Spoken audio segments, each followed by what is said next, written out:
Hey, what's going on, everybody? Welcome to another episode of Blue Truth and Bourbon. I am your host, Steve. And yeah, we're a day early and an hour early. Normally we do this on Thursdays at 7, but today is Wednesday, obviously, at 6 p.m. And it's not normal for me to have the house to myself. So I decided to get on here when I had the opportunity. Other than the two dogs that are hanging out over by the window there that will certainly bark when my wife arrives back home. So prepare yourselves for that. Um,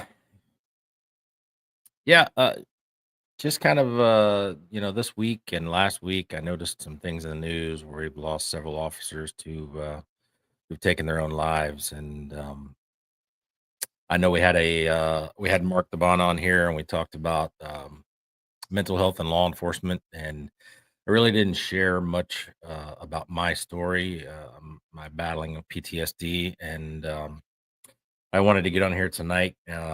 Like I said in the little preview that I gave, um, preview video. Uh,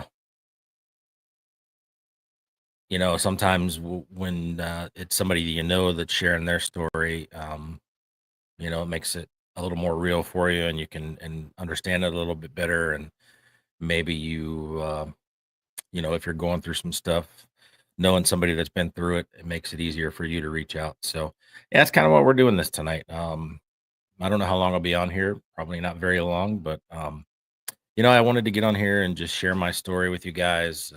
I don't share it with a lot of people. I don't share it often.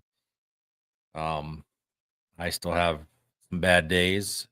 My anxiety sometimes is through the roof, and when I talk about this stuff, when I talk about my story, um, yeah, my anxiety is going right now. So, um, if you watch this live or if you watch this later on after the fact, because I know it's early, it's 6 o'clock, so people are just now kind of getting to the house and unwinding and stuff like that. So if you do pop on here, let me know you're here. Give me a shout, make a comment.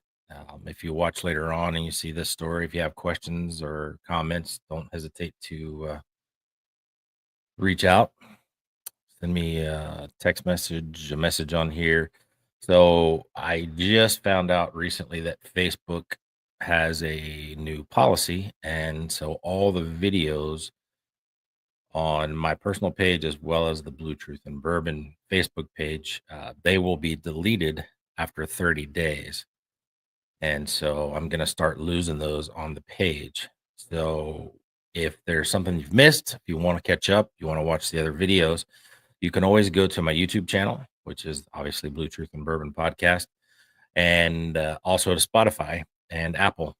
You can catch it on there. So, um, yeah, if you've missed something, you want to catch up on something, you want to watch something again, or you want to pass it along to somebody else who may want to watch it, give them a shout. Let them know they can find it on YouTube or Spotify, something that they've missed. So, um, just getting started.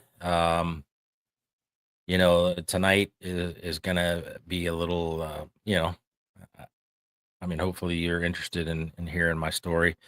Like I said, I don't share it a lot and I don't share it with a lot of people, but I figured, this was important for people to hear who may be going through their own things and make it a little easier for people to talk.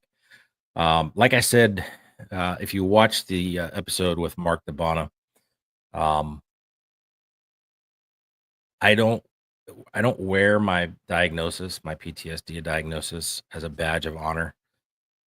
I don't use it to gain sympathy. I don't use it to as an excuse to get away with hurting people that I care about because of the way I feel sometimes.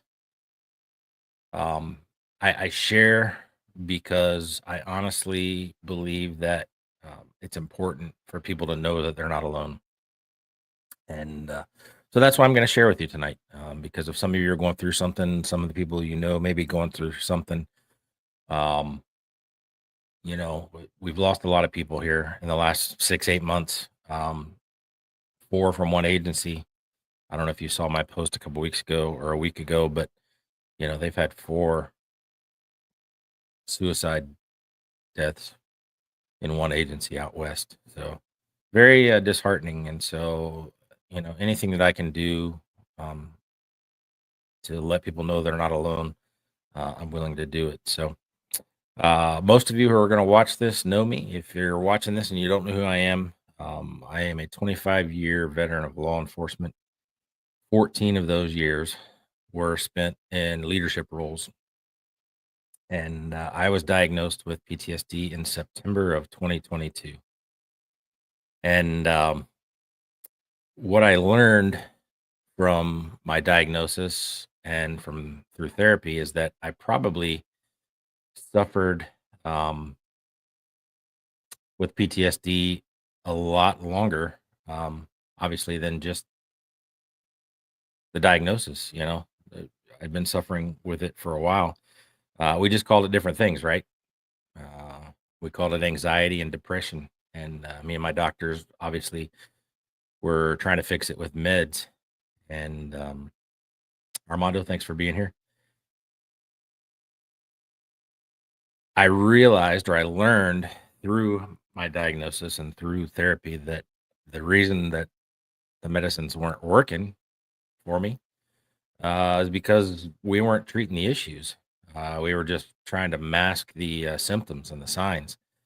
So, yeah, it wasn't, obviously it is anxiety and depression, but it's PTSD. And so the type of PTSD that I suffer from or that I've been dealing with is what I called, before I even knew it was actually probably called this, is cumulative PTSD.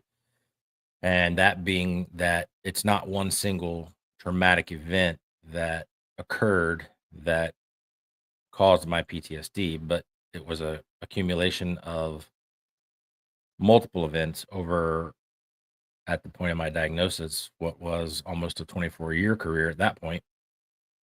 And so, um, they say that the average person experiences 1 to 2 traumatic events in their lifetime, and first responders will typically see upwards of 800 in a career. And so, lucky us, right? And I think that the cumulative PTSD is probably what the majority of law enforcement faces. Now, there could be one, traumatic event that's going to cause your PTSD. Certainly, I know people that that's the case, but over the course of a career, I think most law enforcement, we all have some sort of PTSD, I think. And so, like I said, law enforcement or first responders seeing upwards of 800, traumatic events a year. Uh, I guess we're just lucky, So not only did I get my 1 to 2 um, personal experiences, traumatic experiences, but over the course of a career, I got to experience and participate into upwards of 800 traumatic events that weren't supposed to be mine. They weren't supposed to belong to me until, um, until the day that and you can apply this to yourself as well. When we elected to raise the right hand and swear an oath, those experiences became my experiences because, I was the one who was lucky enough to be in the right place at the right time on the right shift to get the call to experience those traumatic events that other people were going through. Um, so, obviously, like all of you who, maybe here watching, or if you're watching later, and if you're not, this will be, lessons. But, obviously I started on the road um, at the sheriff's office. And of course, you don't get to pick and choose what you go to. And so I've seen a lot over the course of 25 years, a lot of traumatic stuff. I've seen infants die, teenagers, toddlers, middle-aged folks, young adults, old adults, you know, die. And some of them, natural, some of them who were hurt by somebody else. And then, of course, some that took it into their own hands. And so, um, we're not supposed to see that stuff, but yet in this job, that's what we get. Like I said, we don't get to choose where we go. And so, I've been on very, very gory, traumatic traffic crashes. Um, you name it. I mean, you guys have been there, so you know what I'm talking about. And so this stuff builds up, and you don't, you know, when I talk to some people, I can see, that there are probably certain people out there, and certain cops even that they're like, well, you're just a wuss, Steve. I know how to deal with that stuff, and I'll tell you, I thought I knew how to deal with that stuff. I thought I was dealing with that stuff. And you don't think it affects you. You don't think it's there, but it sticks with you. It's there. And I'll talk more about that later in a little bit. But I spent some time, of course, in criminal investigations, where I was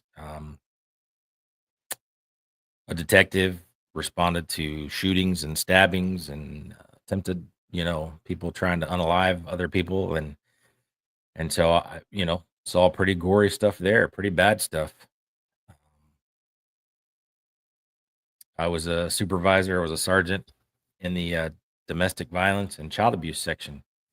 And so I've sat in the back of uh, ambulances with victims who were severely beaten after hour-long standoffs with suspects. And uh, I have been in pediatric ICU units with infants who were severely beaten and swollen to the point where they weren't recognizable. And again, it's something that I'm glad the majority of people don't get to see,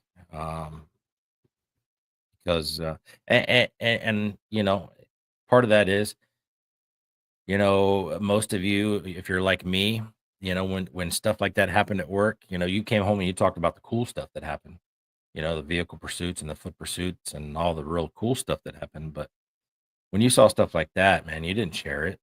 That's not something you brought to your wife or your kids. Why? There's no reason in two of us having that crap inside of our heads forever. So, we experienced a lot of things that we weren't meant to experience, like I said, until we took that oath. And then those experiences, those traumatic events became ours.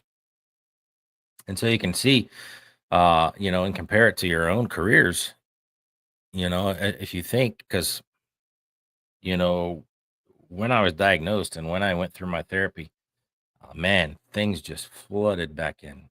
Things that I hadn't thought about in years and multiple years. Um, Things that I didn't even think I remembered. And I'll talk about that as we get, to some of the stuff that happened later on. I have some notes down here just so I can go through everything in like a chronological order. And I went through some investigations, some BS investigations with the agency, and that adds to the stress and just the work life itself. The lack of sleep, details, the off duty, the overtime, everything that we're doing. That adds to the cumulative PTSD as far as I'm concerned. Um, in my career, I have had two people that I knew really well. Um, One that I started with the agency with, and another who used to ride along with my squad before he became a deputy. Um, Two people that I would call friends that were killed in the line of duty in traffic crashes, both of them separate incidents. And, I went to their funerals, and after that, sucked it up and I went back to work because that's what you do, right? You pack that stuff away, you put it back on the back burner, back in the back of your mind, and you don't think about it, and you don't get that uh, proper time to grieve. And so you just kind of that stuff kind of sits there and simmers a little bit. And that's what I learned through all of this. I was promoted to corporal in February of 2008. And in September of 2008, it was a Saturday. I was taking a nap, preparing for an overnight off duty shift, and I wasn't worried about anybody trying to get in touch with me. So my phone was in the other room. And eventually my wife comes in and she's like, "Hey, your phone's blowing up. You need to call whoever this is." So it was a corporal, a corporal on the sister squad. And he said, "Hey, the captain's looking for you. You need to give him a call." So I called the captain, and he told me that a young lady who worked for me had gone over to her boyfriend's house, and they had gotten into some sort of disagreement. He had decided to break things off with her, and she was trying to recoup their relationship, and it wasn't working. And she took her own life right there in his apartment. And it just so happens that it was in a jurisdiction that wasn't ours. And he said, "Hey, I'd like for you to get dressed and get over there and kind of be our point of contact at the scene so that if they need anything from you, you can give it to them. And if we need anything, we can kind of get the information as we go." So, of course, I got dressed. I went over there.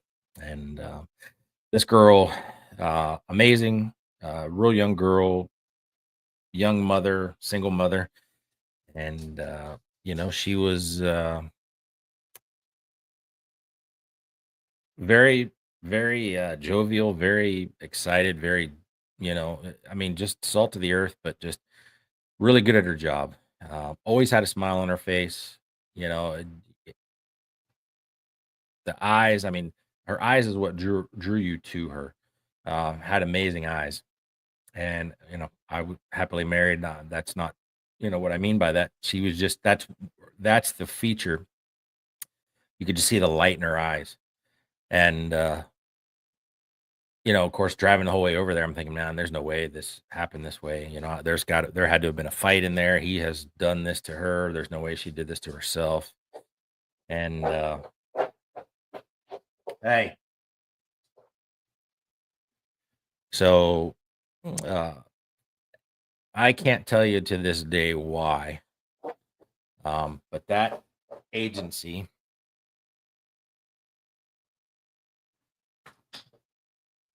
um, I said, "Hey, well, I didn't say it like that, but I was like, do you mind if I go inside? Because I knew this girl. I mean, there's got to have been a fight in there. There's got to be a way I can look and just in my own mind make this make sense because it's got to have been that he did this, and this place has to be in shambles, and she had to have been unalived by him." And so for whatever reason, and I can't tell you to this day why they allowed it, but I didn't touch anything. But I went in there, and I saw her uh, where she was at, and it was very difficult to look at. And why I did that, I don't know.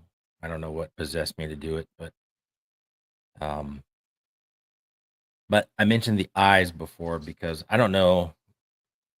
You guys have made, I don't even know which one it is, but there's a Mission Impossible where one of the characters has like a chip that's implanted in her brain. And of course, if she doesn't do what they say, then they're going to blow it up. And eventually they do inside of her head. It's just like, it's not like an explosion. It's just like, you can tell that it occurred in her head. And immediately her eyes were just like gray.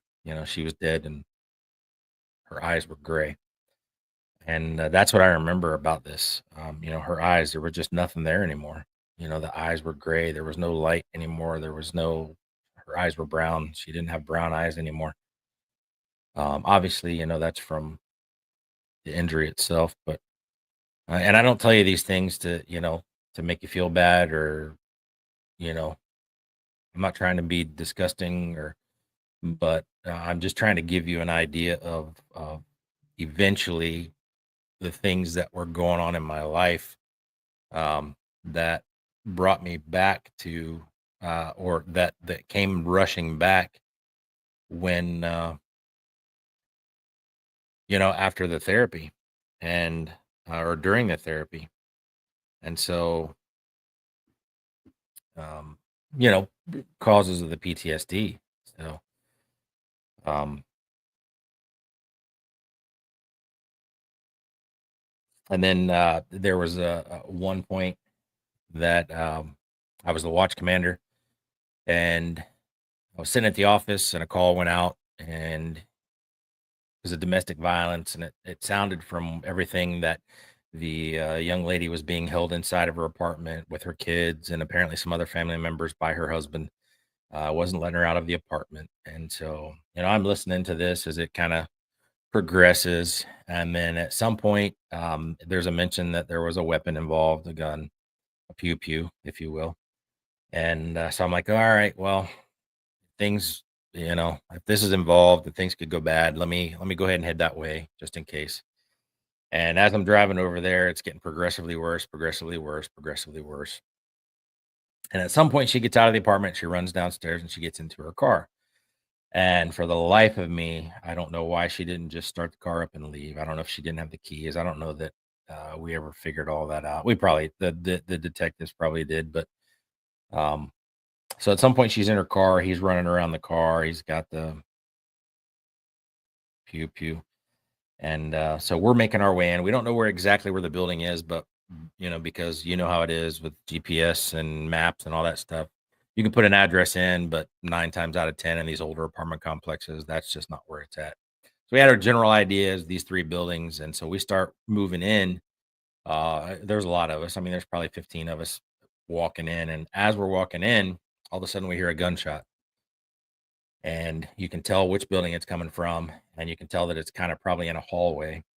Um, and within seconds, we see a young lady run out the end of the vestibule or whatever you want to call it, where the, stairwell is. See her run out, and if you're queasy, turn away, don't listen. But, this man runs right up behind her, and she's holding a 16-month-old baby. Runs up behind her and, puts the gun to the back of her head, pulls the trigger, and, she goes down. He sees us because at this point we're running and screaming at him, and so he runs the opposite direction from us, in the parking lot, around back behind a car. Then we hear another gunshot. So we set up, and we're able to see that he's down. So we go in and we do our thing, and we grab the 16-month-old, and the 16-month-old, has a bullet hole in her arm. And, we later surmised that because in the hallway where the gunshot came out, there was a ricochet. There was on the wall. You could see where the round had hit the wall. That when he fired that first shot, it hit the wall and hit the baby in the arm, and the baby survived, but the other two did not. And I mean, we were right there. I mean, we were right there for it. I mean, to this day, I can see it. And I've had some pretty bad dreams about it. Um, but you can see again, the cumulative PTSD.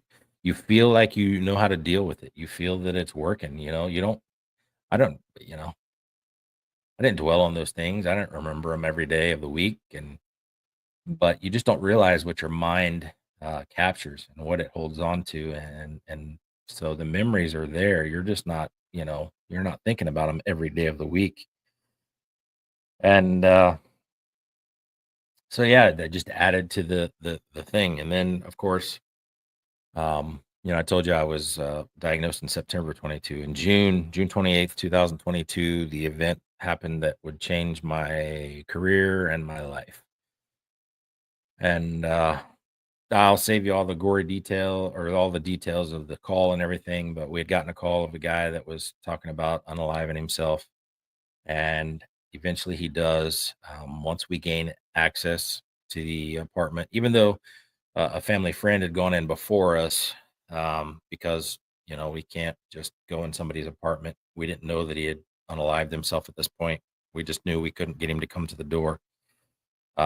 Even though she went in ahead, she didn't go around the corner to where he was to be able to see him. She just saw some stuff on the door and she came running out. Of course, I was the one to find him. And when I walked out of the apartment, and I can tell you this 100% honestly, the truth, in 20, at that point, almost 24 years, 23 and a half years at that point, um, I have never cried on a call. Never, not once did I get emotional on a call. And um, I walked out of the apartment and something hit me. And when I tell you I was crying, I didn't shed a tear. I was sobbing. And I didn't know what it was. It was crazy, and I told people right there, I don't know what this is. I've never felt this before in my life. I don't know what's going on. And so we ended up, doing everything we had to do and finishing up. And on the way home in my car, patrol car, I cried. I got home and I cried. And, that was June. And I told you I was diagnosed in September. So July and August were pretty bad months. I was in a dark place. Everything that was going on in my life and things that were just rushing and flooding back in. I remembered the young lady that worked for me that unalived herself, and all these, it just came flooding back in, and I didn't know where it came from. And the place that I worked at the time, not very busy. It was a tourist area, and so I was able to go hide, and I could back my car into the woods and not be seen by the public, and I would just sit there and cry.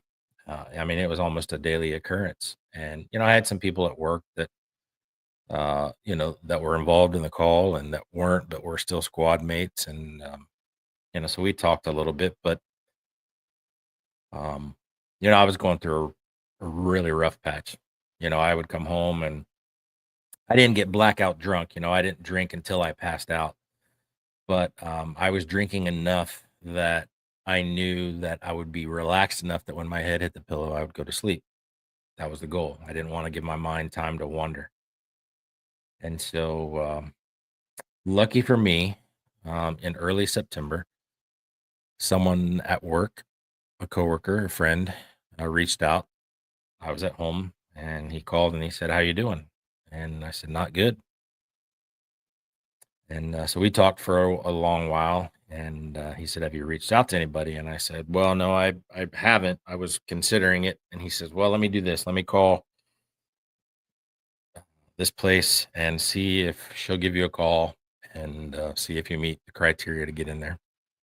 So the next day, I got a phone call and answered some questions, and she says, "Yep, you'll work. Come on in."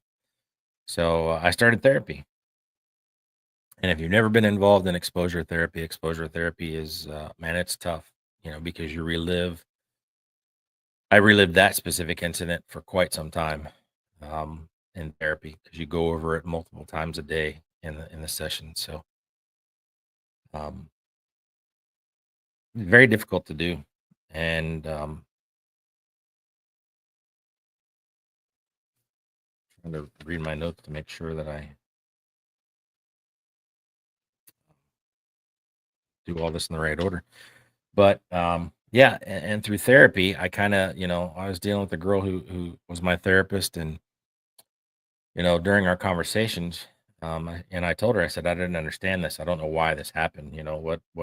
What caused this? What is it?" She said, "Steve, it's like you're wearing a backpack, and when you're working, and when these kind of things happen, you're putting a rock in the backpack."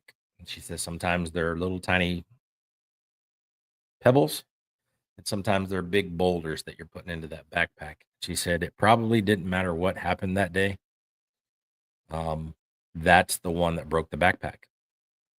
And I'd never thought about it that way.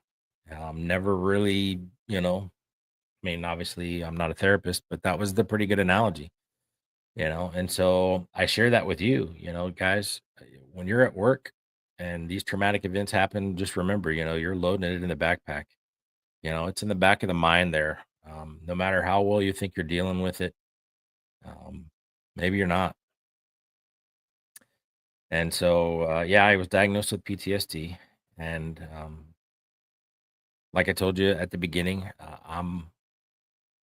I have my days. I think we all do. where sometimes I feel great, and sometimes, man, the anxiety goes, and I start worrying. I'm a worrier anyway, so it doesn't help. And things get dark for me. Like I said, when I was drinking to pass out, or not to pass out, but to go to sleep, there was plenty of times where I had conversations, laying in my room crying, with myself. Um, you know, the world would be better without me. My family would be better without me. The job doesn't need me. The job would be better without me. I had those conversations. I never had a plan. I didn't say, I'm going to go out and do this or this to end my life. But uh, I had those conversations, those dark conversations. I've been in dark places. And so, for those of you that may, have never reached out to anybody, you're retired, or maybe, you're still working, but you're at the end, or maybe you're brand new. Maybe you're new to all of this. I want you to understand that there are those of us who are here that have been through that. And, if it weren't for my faith and my family and that friend that called me, I don't know if I'd be here today. I don't know. And so I think it's important that, you talk to somebody. Yeah, I did. I reached out and I talked to somebody. And it's very difficult to talk. I understand that. And it's very difficult to reach out because of the stigma that's involved with where you work, and the people that, well, what are they going to think of me? And what's the agency going to do to me? Because the first thing they do is grab your badge and your gun, and they put you on light duty and send you for fitness for duty, and, therapy and all this other stuff. And, your concern is that they're going to get rid of you. I understand that. But you are valuable. You are worth it. And I got this, and I have this shirt, but I think, speaks volumes. It says, "I'd rather hear about your battles than learn you lost the war."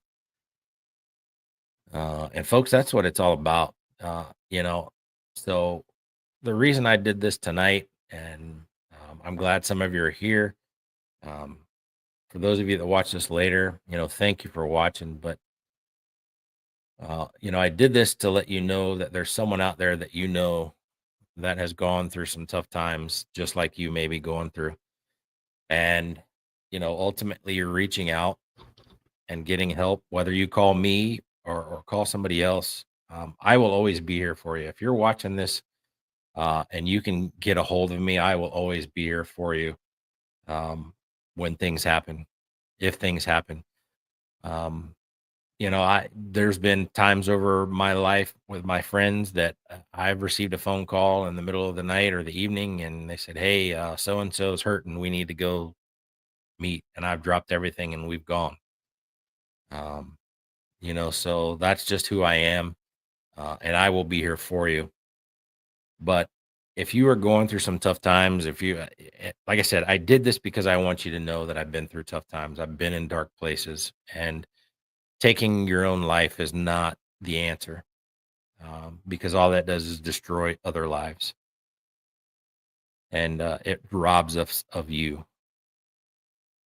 And so, if you're watching this and you're going through some battles of your own, I expect you to reach out, because I know you, and I know you're worth it, and I know you're better. It's better for you to be here than it's for you to not be here.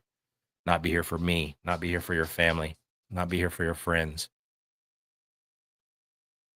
And so if you're struggling with that, reach out, find a place, whether it's UCF or stores, wherever you're at. If there's a place, Mark DeBono's organization, Protecting the Guardian, um, reach out and get the help that you need, because it does help. Like I said, you know, before, I got diagnosed, obviously my doctors we were treating anxiety and depression, and we weren't hitting the root issue. We weren't dealing with what was really going on. And all that stuff comes back, man. I mean, you can be the toughest SOB out there. I mean, I'll, the guys that maybe that are here, that are still here, that know me, that work with me, I was a no nonsense kind of guy at work. I didn't put up with crap from nobody. If You tried to give me crap on the street. I took care of the problem. And so when this happened to me, man, it was a shock to the system. I didn't know what was going on. And so I understand that. And so if you don't know what's going on, you don't understand what's going on, and you need to talk to somebody, either call me, get a hold of Protecting the Guardian, get a hold of somebody that, you know, that can help you, because ultimately that's the goal, is to help as many people as we can, to reach as many people as we can. If I reach one, I've done my job, but I want to make sure that everybody that needs help is getting help. And so I'd rather hear about your battles than learn you lost the war. Guys, I thank you for being here this evening. If you have comments, suggestions, questions, if you have questions for me about, what I went through and what I dealt with, don't hesitate to call me, email me. The email address, I'll put that up here for the Blue Truth and Bourbon. There's my email address, Blue Truth and Bourbon Podcast at gmail.com. Reach out. I will come see you. We will talk, go grab a beer. Not very many. We're not going to do that. But, we'll just talk, man, and take care of each other, because that's what we need to do. Because, like I said, I believe that the majority of law enforcement guys that are dealing with PTSD are dealing with that cumulative PTSD. And, man, it builds up over 25, 20, 30 years. It's a lot to deal with. And if you don't have the tools, and I thought I did, but if you don't have the tools to deal with it, and it all comes crashing back, man, it could devastate you. And I can see where people can go to the extreme, and that's not what I want for you guys. So thank you for being here. Thank you for watching. Um, if you need something, definitely reach out. And next week we will be back on Thursday night, probably. I hate moving around on you guys because I know it causes confusion, and I don't always get a lot of people to be able to watch at certain times. But if you watch this tonight and it has impacted you, just give me a shout. Let me know that you saw it. And I appreciate you guys. I love you guys. So if you need something, give me a shout. And other than that, we'll see you next week. All right. Take care, guys.